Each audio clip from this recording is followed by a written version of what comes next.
வணக்கம் நண்பர்களே, நல்லா இருக்கீங்களா? இப்போ நம்ம இன்றைக்கி இல்லுஸ்ட்ரேட்டரை பற்றி ஒரு வீடியோ போட்டிருக்கோம். ஒரு ஃப்ளோரல் டிசைன் எப்படி க்ரியேட் பண்ணுறது, ஒரு ஃப்ளவர் டிசைன், ஒரு ரங்கோலி மாதிரியான ஒரு டிசைன் எப்படி க்ரியேட் பண்ணுறது, அதை பற்றி தான் நம்ம இந்த வீடியோவில் பார்க்க போகிறோம். வீடியோவை கடைசி வரைக்கும் பாருங்கள். நம்ம தொடர்ந்து கம்ப்யூட்டர் சம்மந்தமான வீடியோ போட்டு வரோம். நம்ம வீடியோவை லைக் பண்ணுங்கள், ஷேர் பண்ணுங்கள். இது வரைக்கும் நீங்கள் இந்த வீடியோ நம்ம சேனலில் சப்ஸ்கிரைப் பண்ணணுன்னா கண்டிப்பாக சப்ஸ்கிரைப் பண்ணுங்க. இப்போ தொடர்ந்து ஃபோட்டோஷாப், இல்லுஸ்ட்ரேட்டரு இது ஒரு லெசனெலாம் எடுக்கலை. உங்களுக்கு ஒரு முக்கியமான சில விஷயங்களை மட்டும்தான் டிப்ஸாக எடுத்துக்கிட்டு இருக்கேன், ஷார்ட்கட் மெத்தடில். வாங்க வீடியோக்குள்ளே போகலாம்.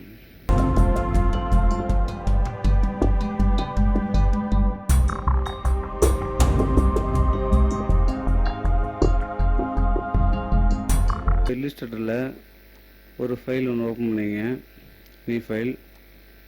அதில் எலிப்ஸ் டூல் எடுத்துக்கிட்டு ஒரு சர்க்கிள் போடுங்க. சர்க்கிள் போட்டு இந்த இல்லுஸ்ட்ரேட்டரில் டைரக்ட் செலக்ஷன் டூல், ரெண்டாவது டூல் இருக்குங்க, அதை இந்த பாயிண்டில் வச்சு கிளிக் பண்ணி நம்ம ட்ராக் பண்ணாலும் நம்ம ஒரு ஷேப்பை க்ரியேட் பண்ண முடியும். இப்போ ஃபஸ்ட்டு நான் அந்த டாட்டில் மேலே டாப்பில் கிளிக் பண்ணிவிட்டு டைரக்ட் செலக்ஷன் டூலில் ஃபஸ்ட் ஆப்ஷன் மேலே டாப்பில் ஃபஸ்ட் ஆப்ஷன் கிளிக் பண்ணேன். கீழே உள்ள இந்த 3 டாட்டையும் செலக்ட் பண்ணி கீழே இழுத்தேன், ட்ராக் பண்ணி இழுக்கிறேன் மவுஸை பிடிச்சிட்டு. இப்போ ஒரு ஷேப்பு கிடச்சிச்சு உங்களுக்கு. இப்போ இந்த ஷேப்பை நம்ம ஒரு ஃப்ளோரல் டிசைனாக க்ரியேட் பண்ண போகிறோம். இப்போ ஒரு பாக்ஸ் ஒன்று போட்டுட்டு, பேக்ரவுண்ட் பாக்ஸு, அது கண்ட்ரோல் க்ளோஸ் ப்ராக்கெட்டை கிளிக் பண்ணிங்கன்னா பேக்கில் போயிடும். பாக்ஸு பேக்கில் போயிடுச்சு. இப்போ இந்த ஒரு ஷேப்பை நம்ம கண்ட்ரோல் T கொடுத்து சின்னதாக்கிக்கலாம், சென்டர் பண்ணி வச்சுக்கிட்டு. இந்தமாரி ஒவ்வொரு டாட்டு, ஒவ்வொரு ஷேப்பையும் நம்ம ஈஸியாக நம்ம ஷேப்பை சேஞ்சஸ் பண்ணலாம். இது இல்லுஸ்ட்ரேட்டரில் மட்டும்தான் முடியும், வேறு எந்த சாஃப்ட்வேர்லையும் முடியாது. நல்லா கவனமாக வீடியோவை ஸ்கிப் பண்ணாமல் பாருங்கள், அப்போ தான் நான் சொல்கிறது உங்களுக்கு புரியும். இப்போ ரொட்டேட் டூல் எடுத்துங்க, அதை கீழே பாட்டத்தில் கிளிக் பண்ணிக்கங்க. ஆல்டர் பிடிச்சி கிளிக் பண்ணிங்கன்னா பாக்ஸ் ஒன்று ஓப்பன் ஆகும். இந்த பாக்ஸில் 45 கொடுத்துட்டு நீங்கள் ப்ரீவியூ பார்த்துட்டு ஒரு காப்பி கொடுத்துங்க. இப்போ எக்ஸ்ட்ரா காப்பிக்கு கண்ட்ரோல் D கொடுத்து ஷார்ட்கட்டில் நீங்கள் இந்த ஃப்ளோரலில் க்ரியேட் பண்ணிக்கோங்க. பேக்ரவுண்டு ஒயிட்டாக இருக்குது, மேலே உள்ள இந்த ஆப்ஷனும் ஒயிட்டாக இருக்குது. நம்ம பேக்ரவுண்டில் ஒரு கலர் கொடுத்துக்கலாம். இந்த இல்லுஸ்ட்ரேட்டரில் எல்லாமே சேர்ந்து மூவ் ஆகும்.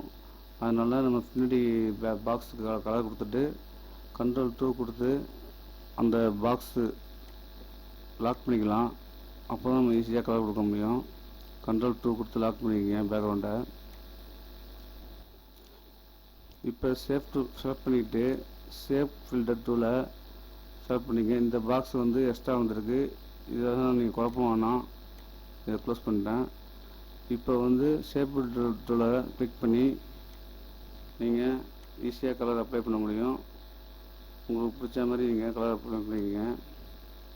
இது வரைக்கும் நம்ம வீடியோ நீங்கள் சப்ஸ்கிரைப் பண்ணலன்னா சப்ஸ்கிரைப் பண்ணிடுங்க, பெல் பட்டனை அழுத்திக்கிங்க மறக்காமல். ஃப்ரெண்ட்ஸுக்கெலாம் ஷேர் பண்ணி விடுங்க. நம்ம தொடர்ந்து இல்லுஸ்ட்ரேட்டர், ஃபோட்டோஷாப்பு, கீழே ஃபோட்டோஷாப் பற்றி ஒரு லிங்க் ஒன்று கொடுத்துருக்கேன். குரூப் அண்ட் குரூப் இந்த ஃபோட்டோவை எப்படி ஈஸியாக நம்ம ஷார்ட்கட்டில் செட் பண்ணுறது, இந்த வீடியோ பாருங்கள். கீழே டிஸ்கிரிப்ஷனில் கொடுத்துருக்கேன் அந்த லிங்க்கு, உங்களுக்கு அது யூஸ்ஃபுல்லாக இருக்கும். ஈஸியாக நம்ம ஃபோட்டோ எவ்வளோ ஃபோட்டோ இருந்தாலும் ஈஸியாக நம்ம அலைன்மெண்ட் பண்ணிக்கலாம் ஈஸியாக. அது நல்ல ஒரு டிப்ஸ் தான் அது கொடுத்துருக்கேன் உங்களுக்கு, அதை டிஸ்கிரிப்ஷனில் கொடுத்துருக்கேன் பாருங்கள். இப்போ நம்ம கலர் அப்ளை பண்ணியாச்சு. இப்போ பேக்ரவுண்டில் ஒயிட்டு கொடுத்துக்கலாம். கண்ட்ரோல் ஆல்டர் 2 கொடுத்தா இப்போ பேக்ரவுண்டு நமக்கு ரிலீஸ் ஆகிடுச்சு, லாக்லேருந்து ரிலீஸ் ஆகிடுச்சு. பேக்ரவுண்டை நம்ம ஒயிட்டாக மாற்றிக்கிறோம். அப்போ தான் நம்ம டிசைன் பார்க்குறதுக்கு லுக்காக இருக்கும். பாருங்கள், சூப்பராக இருக்குது நம்ம டிசைனு. நீங்கள் இப்போ தான் நம்ம வீடியோ ஃபஸ்ட் டைம் பார்க்குறீங்கன்னா கண்டிப்பாக சப்ஸ்கிரைப் பண்ணிடுங்க. கீழே ஃபோட்டோஷாப் பற்றி ஒரு லிங்க் ஒன்று கொடுத்துருக்கேன், அதையும் பாருங்கள். ஃபோட்டோ எப்படி ஈஸியாக குரூப் பண்ணுறது, அன்குரூப் பண்ணுறது அப்படிங்கிறத ஒரு ஷார்ட்கட்டில் கொடுத்துருக்கேன். லைக் பண்ணுங்கள், ஷேர் பண்ணுங்கள், சப்ஸ்கிரைப் பண்ணுங்கள். மறக்காமல் நம்ம வீடியோவுக்கு சப்போர்ட் பண்ணுங்கள்.